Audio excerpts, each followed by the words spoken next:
400 nanometers.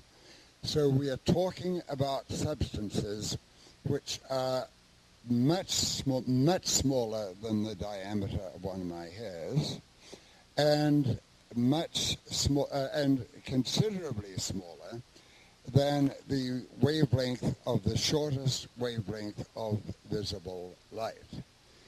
So on the next slide then, I want to comment on nano or micro science and technology of organic materials.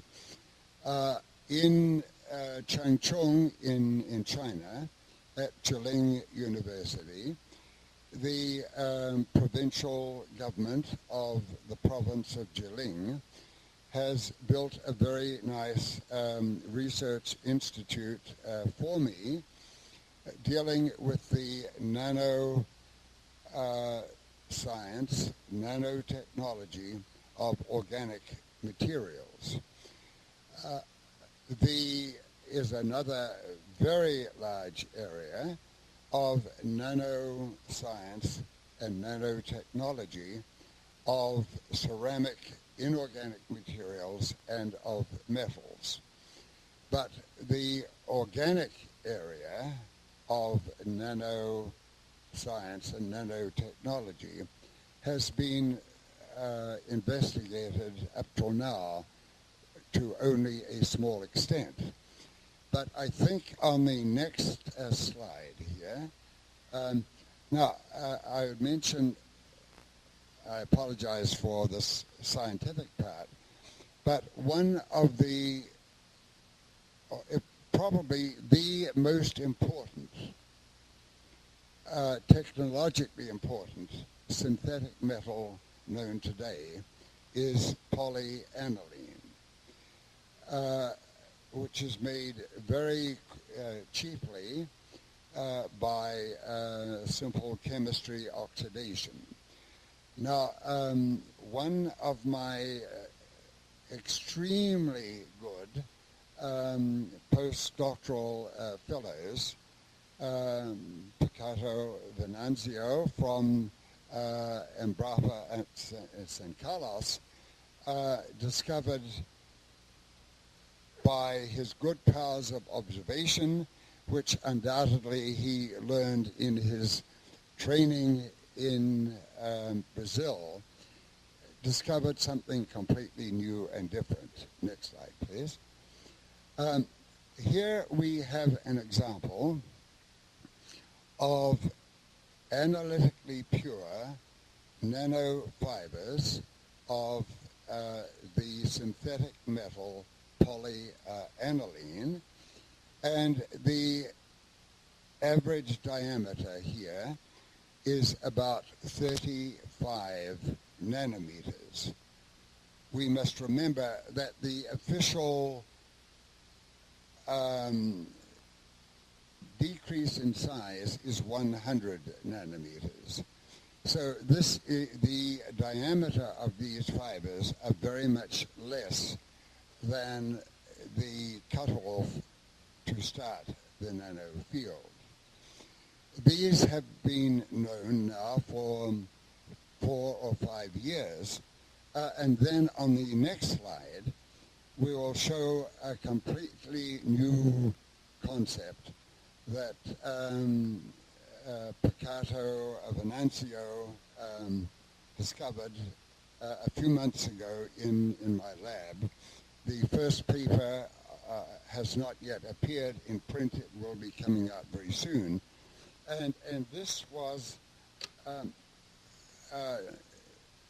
by looking at the same reaction that we had first reported about 20 years ago, but then he just changed the acidity, changed the pH, and it shows something for his persistence.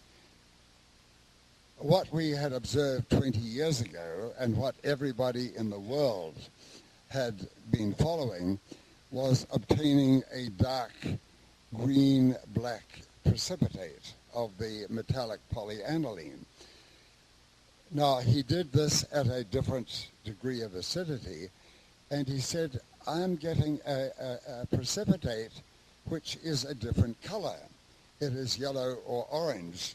May I have a look at it? And I said, Picato, no, it's a waste of time.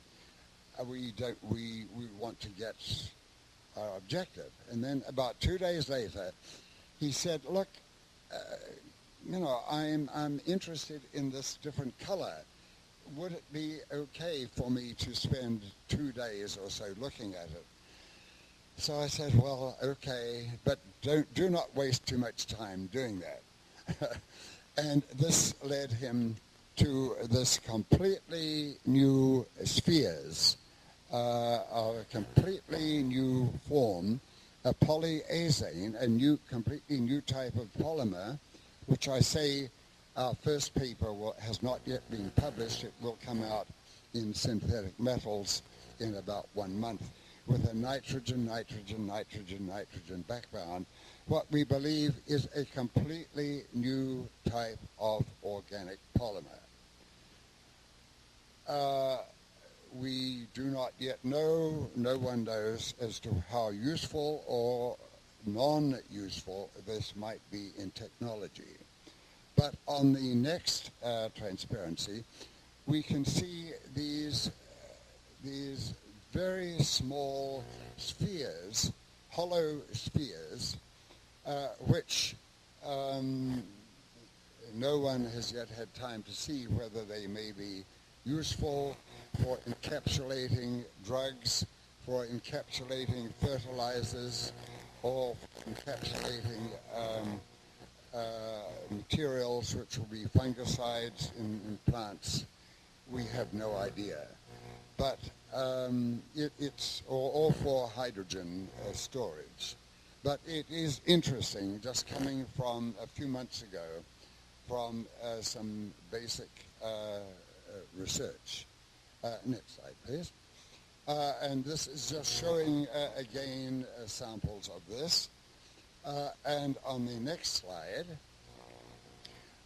the thing that we have found, or Picato Venancio has found from St. Carlos, is that we only get these spheres formed in the body of a solution. If on the surface we get only fibers.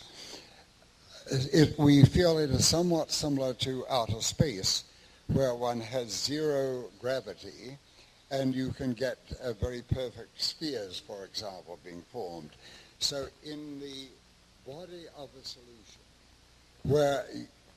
where the substance is formed in solution, not touching a side, then you can get a perfect sphere. And this is what you get on the surface, and this is what you get from the body of solution. And once the sphere has been formed, then you can have it on a surface. But while it is being formed, it can only be formed when completely surrounded by a uniform fluid. So this is just one example of a few months ago of advances, of some advances that are being made worldwide in the area of nano and micro science and technology. We do not yet know what, if any, technological uses it will have. On the next slide, then I come to the second area that I'm extremely interested in. One is the nanoscience area and electronic conducting polymers. The other is energy, which I know everybody in this room undoubtedly knows very much more about this important subject than myself. And on the next slide, this is a most beautiful photograph taken from outer space. I'm not sure how well it shows here, but it's taken from a satellite by NASA, a composite photo of the world